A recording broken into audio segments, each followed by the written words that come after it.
आज भूकंप एवं ज्वालामुखी हम लोग पढ़ते हैं। ठीक है, भूकंप क्या है, कैसे उत्पन्न होती है, सारा एक ही वीडियो में कवर कर लेंगे हम लोग के।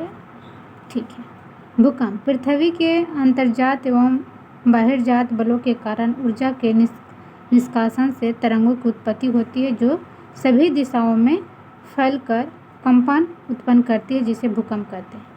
मतलब भूकंप की परिभाषा क्या हुआ कि पृथ्वी के अंतर्जात एवं बाहरजात मतलब अंदर और बाहर बलों के कारण, मतलब दोनों दबाव के कारण ऊर्जा को निष्कासन से तरंगों की उत्पत्ति होती है जो सभी दिशाओं में फैलकर कंपन उत्पन्न करती है, जिसे भूकंप कहते हैं। जिस स्थान से भूकंपीय तरंगें उत्पन्न होती है उसे भूकंप मूल या उद्गम केंद्र कहते हैं।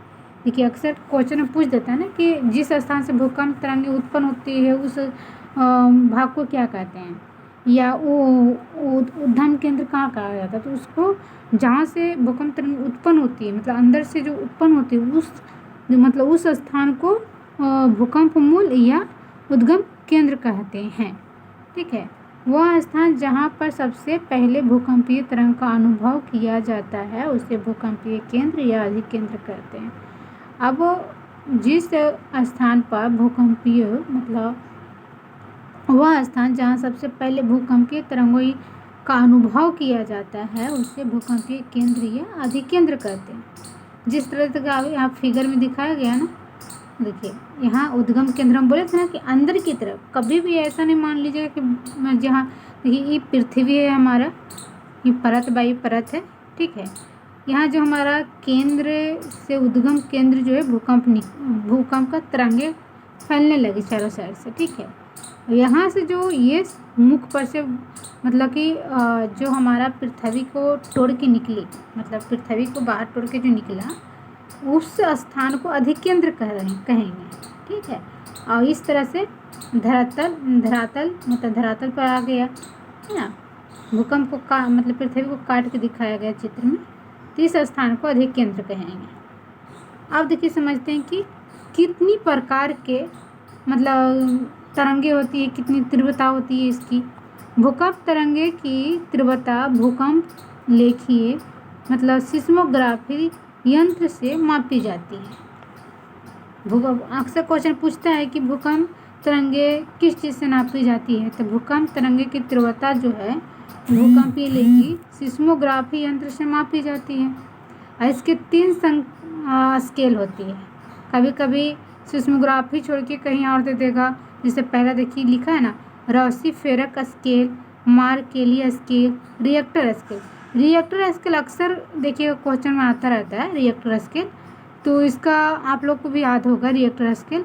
पर ही मार्केली स्केल और रोसीफेरस स्केल ये भी याद कर लीजिए साथ में, नोट करके देखिए। लिखा है कि भूकंप आने से पहले वायुमंडलीय में रेडॉन गैस की मात्रा वृद्धि हो जाती है।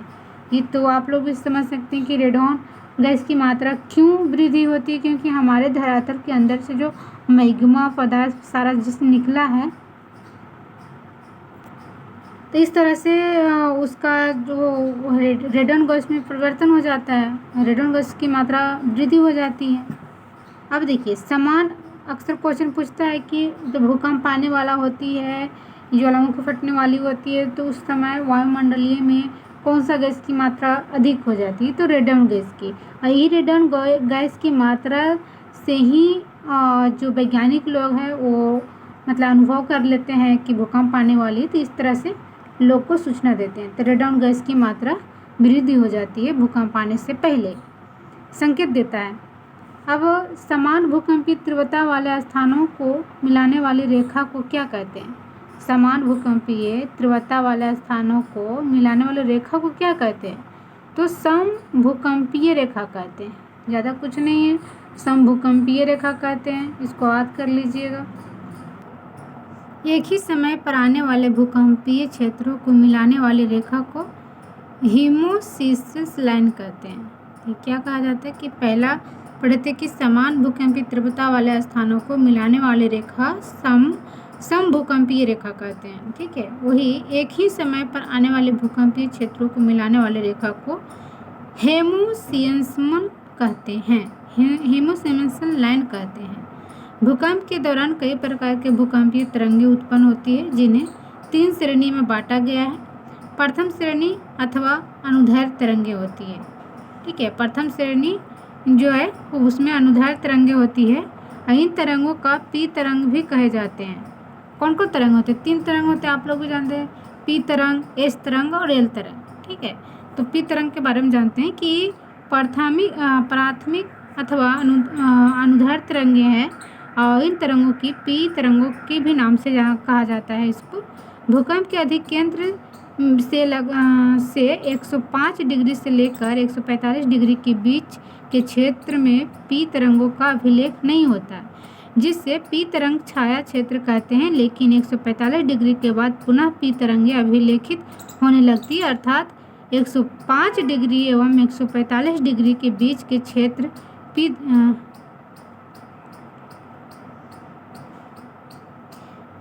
105 डिग्री एवं 145 डिग्री के बीच का क्षेत्र पी तरंगे के लिए छाया क्षेत्र है। पूछ जाता है कभी कभी क्वेश्चन में कि कितना डिग्री के बीच में छाया क्षेत्र कहा जाता है। तो 105 डिग्री एवं 145 डिग्री के बीच का क्षेत्र का पी तरंगे की छाया क्षेत्र कहते हैं, छाया क्षेत्र है।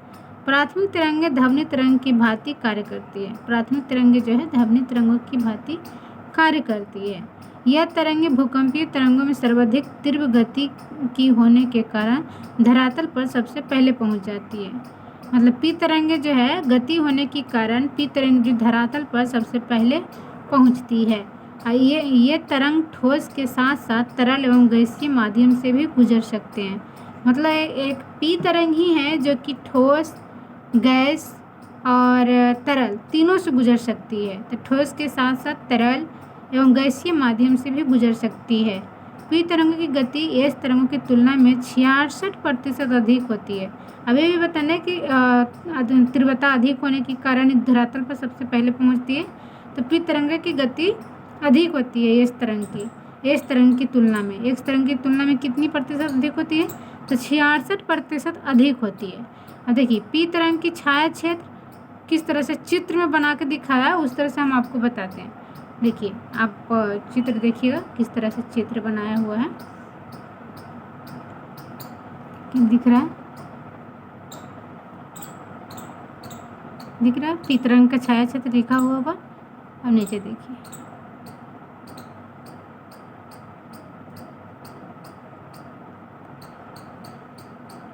देखिए 105 डिग्री, 105 डिग्री, 145 डिग्री, ये जो है ना, ये इसको छाया क्षेत्र कहते हैं दोनों साइड से। देखिए छाया देखिए ना, पी तरंग का छाया क्षेत्र लिख के भी बताया है। पी तरंग का छाया क्षेत्र 145 डिग्री से लेके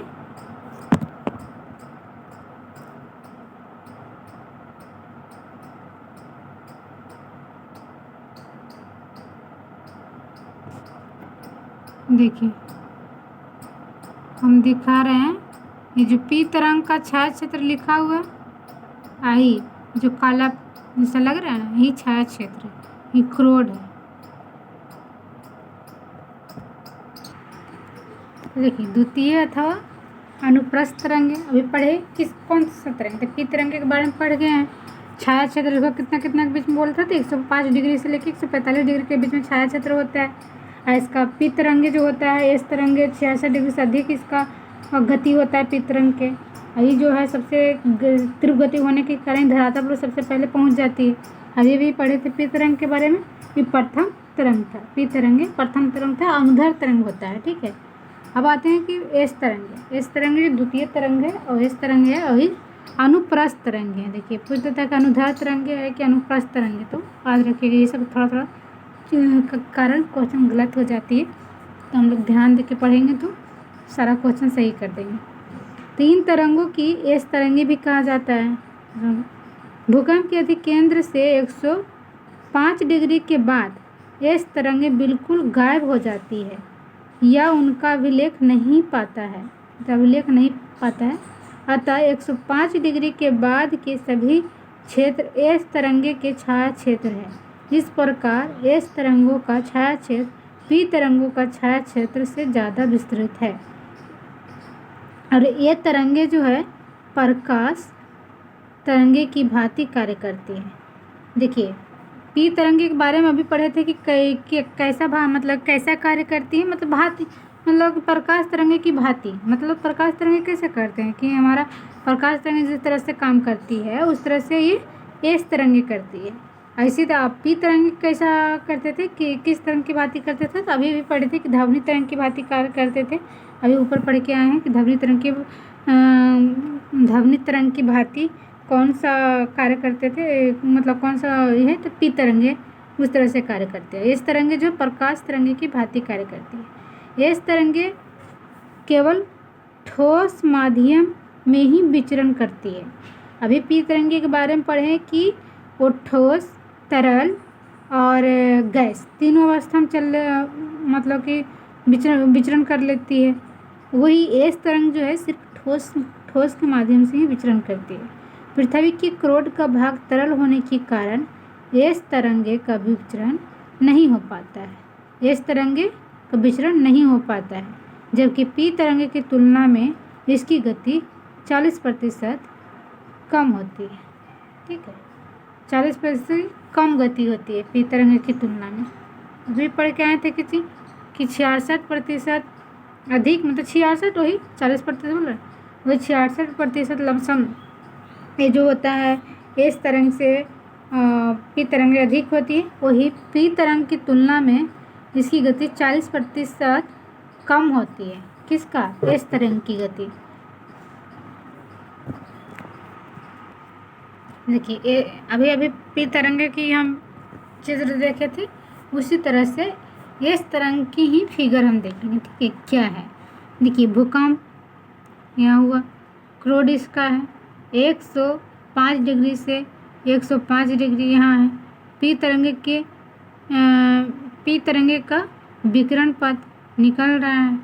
इस तरंग के छाया क्षेत्र देख रहे हैं, इस तरंग के छाया क्षेत्र 105 डिग्री के ऊपर जितना भी है इस तरंगे के छाया क्षेत्र कहलाता है। ठीक है, अब तीसरा हम पढ़ेंगे। तीसरा कौन सा? धरातलीय तरंगे, मतलब तीसरी तरंगे जिसको एल तरंगे भी कहते हैं। ठीक है, एल तरंगे केवल पृथ्वी के ऊपरी भाग को ही प्रभावित करती है। एल तरंग खतरनाक होता है, विनाशकारी कहा जाता है इसको, अभी भी पढ़ेंगे। देखिए क्या है आगे। एल तरंगों केवल पृथ्वी के ऊपरी भाग को ही प्रभावित करती है। यह तरंगे अत्यधिक प्रभावशाली या विनाशकारी तथा धरातल पर सबसे लंबा मार्ग तय करती है। यह धरातल पर सबसे देर से पहुंचने वाली तरंगे हैं। मतलब ये पहुंचता ही नहीं है, पहुंचता है तो इसको बहुत विनाशकारी तरंग है ये। इसके बाद ज्वालामुखी पढ़ेंगे। अभी तो हम लोग पढ़ रहे थे, अभी हम लोग पी तरंगे देखें, एस तरंगे देखें, एल तरंगे देखें, तो उन को हम देखने क्या क्या किसका क्या कैसा है। अब हम ज्वालामुखी के बारे में जानेंगे कि भूपटल पर वह प्राकृतिक छेद या दरार जिससे होकर पृथ्वी की तरल पदार्थ लावा, राख, भाप तथा गैसें बाहर निकलती है, वह ज्वालामुखी कहलाते हैं। अभी हम लोग भूकंप देख रहे थे, भूकंप। अब हम देखेंगे ज्वालामुखी।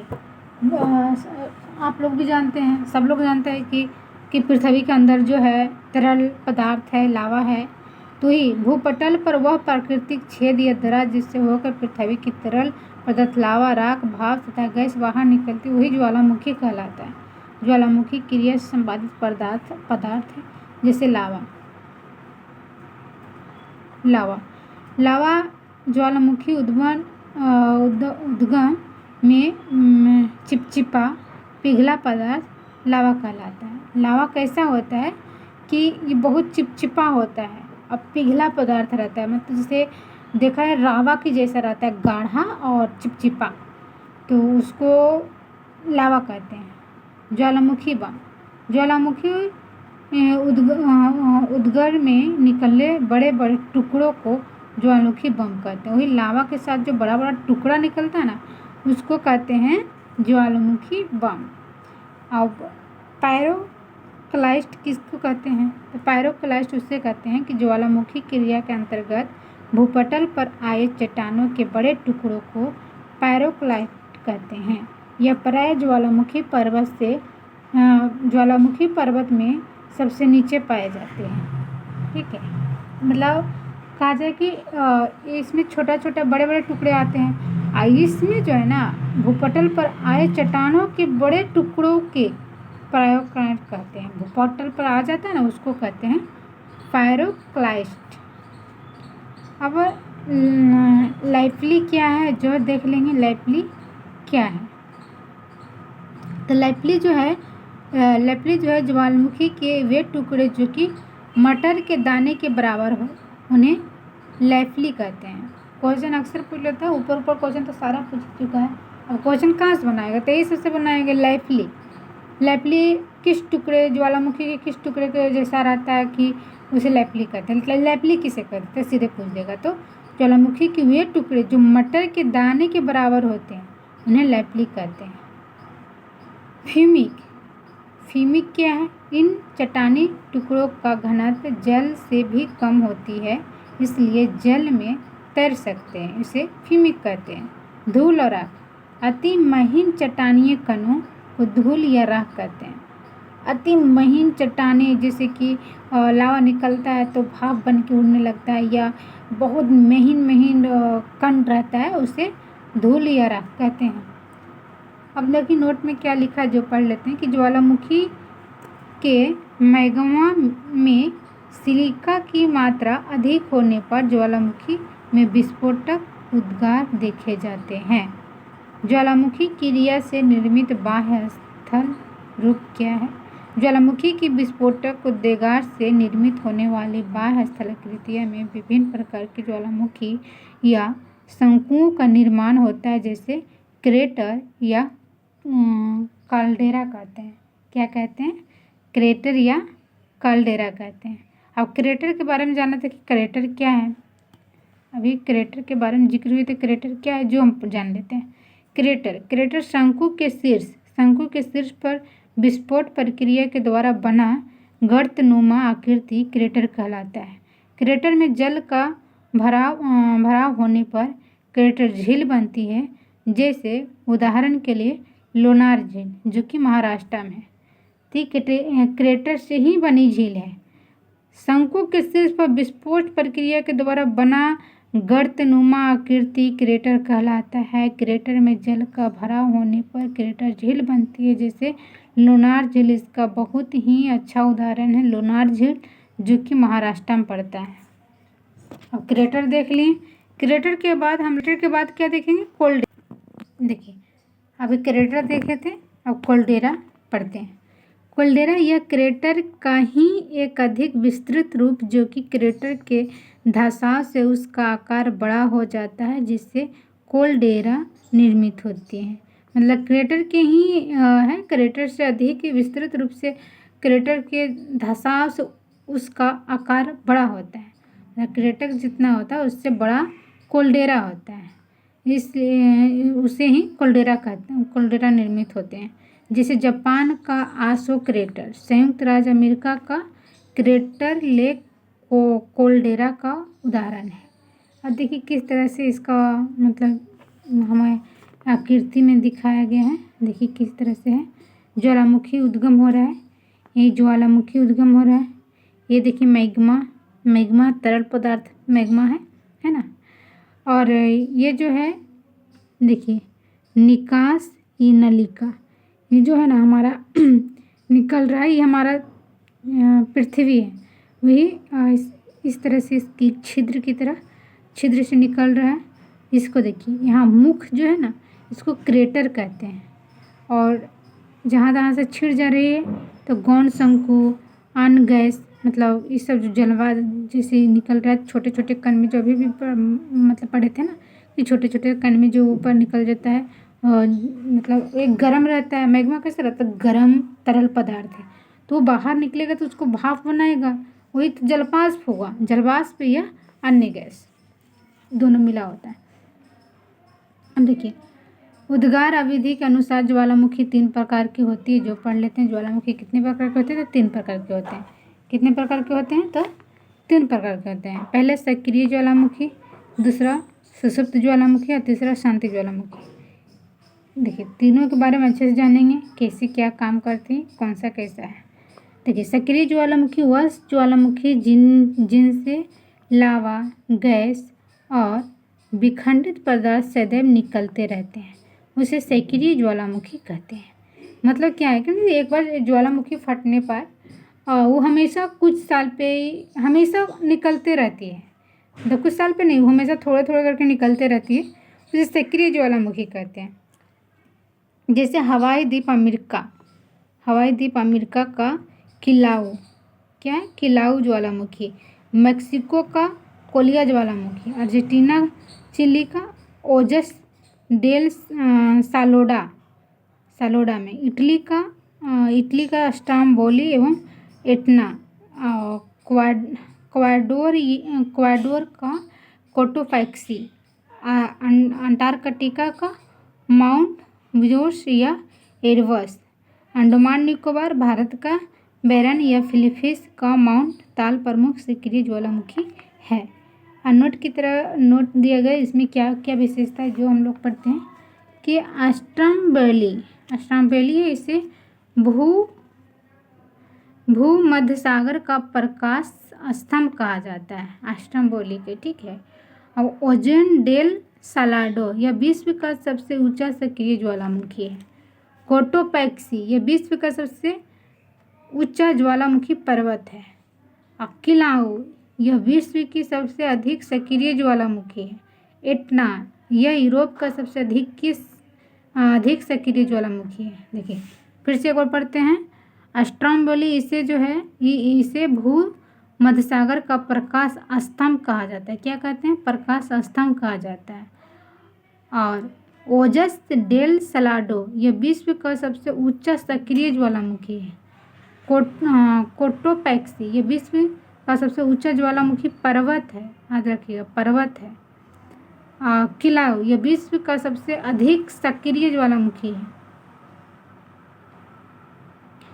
देखिए विश्व का सबसे ऊंचा सक्रिय ज्वालामुखी ओजोन डेल सलाडो, और किलाउ जो है विश्व का सबसे अधिक सक्रिय ज्वालामुखी है। ऊंचाई नहीं लिखा है, ठीक है, दोनों में अंतर यही है। दोनों अभी लग रहा होगा कि ये दोनों तो एक ही जैसा है, नहीं, ये विश्व का सबसे अधिक सक्रिय ज्वालामुखी है। और ओजस डेल सलाडो जो है विश्व का सबसे ऊंचा सक्रिय ज्वालामुखी है। एटना यह यूरोप का सबसे, कहाँ का, यूरोप का सबसे अधिक सक्रिय ज्वालामुखी है। और सुषुप्त ज्वालामुखी पढ़ते हैं, अभी पढ़ें सक्रिय ज्वालामुखी कि कहाँ कहाँ सक्रिय ज्वालामुखी है। और इसमें जो लावा, गैस और विखंडन पदार्थ जैसे सदैव निकलते रहते हैं थोड़ा थोड़ा करके, तो उसको सक्रिय ज्वालामुखी कहते हैं। सुषुप्त ज्वालामुखी उसे कहते हैं, अवश्य ज्वालामुखी वहाँ का सुषुप्त ज्वालामुखी वैसे जो ज्वालामुखी जो वर्ष से सक्रिय नहीं हुए हैं परंतु कभी भी विस्फोट कर सकते हैं। मतलब कि वर्षों से नहीं कुछ निकला है, बट 1 साल 2 साल के बाद वो विस्फोट हो सकते हैं, विस्फोट कर सकते हैं। जैसे इटली का विसुवियस ज्वालामुखी है, फिलीपींस का मेयन ज्वालामुखी है, इंडोनेशिया का क्राकतोवा ज्वालामुखी है, और जापान का फ्यूजियामा। देखिए जापान का फ्यूजियामा सब लोग जानते थे, हम अधिकतर लोग जानते थे। विसुवियस इटली का भी जानते थे, फिलीपींस का मेयर और इंडोनेशिया का क्राकताओ, ये याद रख लीजिएगा। देखिए अभी हम पढ़े थे सुषुप्त ज्वालामुखी, ठीक है। अब हम पढ़ रहे हैं, सुषुप्त ज्वालामुखी पढ़ चुके थे, अब हम पढ़ेंगे शांत ज्वालामुखी कि शांत ज्वालामुखी मतलब क्या है। देखिए शांत ज्वालामुखी में हजारों वर्षों से कोई उद्भव नहीं हुआ है तथा भविष्य में भी इसकी कोई संभावना नहीं है। जैसे तंजानिया का किलिमंजारो, ये जो शांत ज्वालामुखी है ये हजारों वर्ष से ज़्यादा हो चुकी है, अभी तक उद्गम इसमें नहीं हुई है, न होने की संभावना है। तो कहाँ का, तंजानिया का किलिमंजारो जो कि शांत ज्वालामुखी है। इक्वाडोरा का चिम्बोराजो, इक्वाडोरा का चिम्बोराजो, ये भी है शांत ज्वालामुखी। म्यांमार का पोपा, ईरान का देमबंद, देमबंद और कोहा सुल्तान प्रमुख शांत ज्वालामुखी है। ठीक है, ईरान का कोहा सुल्तान और देमबंद, ये दोनों जो है ईरान का प्रमुख शांत ज्वालामुखी है। एकांगुआ है, यह विश्व का सबसे ऊंचा शांत ज्वालामुखी जो कि एंडीज पर्वतमाला पर स्थित है। पूछता है एकांगुआ कैसा ज्वालामुखी है, तो ये जो है ना विश्व का सबसे ऊंचा एवं शांत ज्वालामुखी जो कहाँ है, एंडीज पर्वतमाला पर स्थित है। इसका अन्य महत्वपूर्ण बिंदु पर भी बात कर लेते हैं। देखिए अन्य महत्वपूर्ण बिंदु क्या है इसका, कि धुंधारे क्या है, यह ज्वालामुखी क्रिया के अंतिम अवस्था का प्रतीक है। धुंधारे धुआंरे है, वो मिस्टेक हो गई है। धुआं जैसे उठती है ना, उसी की शायद कहती है। देखिए हम पढ़ते हैं, यह ज्वालामुखी क्रिया के अंतिम अवस्था के प्रतीक है। धुआंरे से गैस या जलवाष्प निकलती है तथा गंधक युक्त धुआंरे को सुल्फतारा कहा जाता है। अच्छा, गंधक युक्त धुआंरे को क्या कहा जाता है, तो इसको सुल्फतारा कहा जाता है। उदाहरण के लिए अलास्का में संयुक्त राज्य अमेरिका, अलास्का का संयुक्त राज्य अमेरिका के कटमई पर्वत को 10,000 धुआंरों की घाटी कहा जाता है। कैसा, 10,000 धुआंरों की घाटी कहा जाता है किसको, कटमई पर्वत को। ये कहाँ है, तो अलास्का में है। अलास्का में है कटमई पर्वत को 10,000 धुआंरों की घाटी कहा जाता है। अलास्का कहाँ है, संयुक्त राज्य अमेरिका में। न्यूजीलैंड का व्हाइट द्वीप धुआंधार प्रसिद्ध है। न्यूजीलैंड का व्हाइट द्वीप जो है धुआंधार के लिए प्रसिद्ध है। तो इस तरह से हम देख लिए धुआंरे क्या होता है। गीजर, कि गीजर क्या है, ठीक है। गीजर के ही उष्णोस कहते हैं। गीजर को क्या कहते हैं, उष्णोस।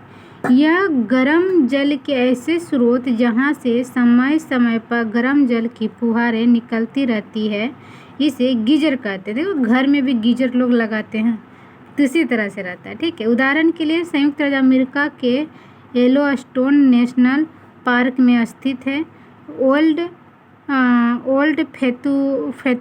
फेथफुज गीजर, या एक और है जो कि एक्सलीवर गीजर प्रसिद्ध है वहाँ के लिए। ठीक है, नोटिक्स ज्वालामुखी, मतलब नोटिक्स ज्वालामुखी कहाँ है, तो नोटिक्स ज्वालामुखी मंगल ग्रह पर है। माउंट एवरेस्ट से भी ऊंचा एक विश्व का ज्वालामुखी खोजा गया है जो कि मंगल ग्रह पे है। ठीक है, और जो मंगल के सबसे प्रतिष्ठित क्षेत्र में से एक में दर्शकों से छिपा हुआ था, पर ज्वालामुखी को अस्थायी रूप से नोटिकस ज्वालामुखी शीर्षक दिया गया है। तो नोटिक्स पूछ देता है, नोटिक्स ज्वालामुखी कहाँ है, तो मंगल ग्रह पे है। ये माउंट एवरेस्ट से भी अधिक ऊंचा है, याद रखिएगा। माउंट एवरेस्ट ज्वालामुखी एक अध्ययन से पता चला कि ये अंटार्कटिका में माउंट एरेबस प्रतिदिन लगभग 40 ग्राम क्रिस्टलीकृत सोने से युक्त गैस को बाहर निकालता है, जिसकी कीमत लगभग 6,000 अमेरिकी डॉलर है। ये माउंट एरेबस अंटार्कटिका का सबसे ऊंचा सक्रिय ज्वालामुखी है जो 12,448 फीट है। अंटार्कटिका में मौजूद कुल ज्वालामुखियों 138 में से माउंट एवरेस्ट और यूरेप्सन आइलैंड केवल 2 सक्रिय ज्वालामुखी हैं। मतलब कह रहा है कि 138 ज्वालामुखी है, पर ओकरा में से मात्र 2 ही गो है माउंट एवरेस्ट और डिस्फेंसन आइसलैंड, केवल ये दो ही सक्रिय ज्वालामुखी है। ठीक है, 2 ही सक्रिय ज्वालामुखी है। अभी नहीं देखे थे आप लोग, अभी देखिए। हाँ, अभी अभी भी पढ़े थे ना कि 6000 अमेरिकी डॉलर के बराबर है माउंट एवरेस्ट। माउंट एवरेस्ट महंगा मतलब कि जिसकी कीमत कितना, लगभग 6000 अमेरिकी डॉलर है। मतलब कहाँ, अंटार्कटिका। माउंट एवरेस्ट प्रतिदिन लगभग 80 ग्राम क्रिस्टलीकृत सोने से युक्त गैस की बाहर निकलता है, जिसकी कीमत लगभग 6000 अमेरिकी डॉलर है। माउंट एवरेस्ट अंटार्कटिका का सबसे ऊंचा सक्रिय ज्वालामुखी है और 12,448 फीट है। अंटार्कटिका में मौजूद कुल ज्वालामुखी की संख्या, अंटार्कटिका में कुल ज्वालामुखी की संख्या 138 है, जिसमें से मात्र 2 ही है जो कि सक्रिय ज्वालामुखी है। पहला माउंट एवरेस्ट और दूसरा डिसेफेंस आइसलैंड। अब विश्व के प्रमुख ज्वालामुखी पढ़ लेते हैं हम लोग। विश्व का प्रमुख ज्वालामुखी कौन कौन है जो देख लेते हैं। 1-2 क्वेश्चन इससे पूछ देता है कभी कभी। देखिए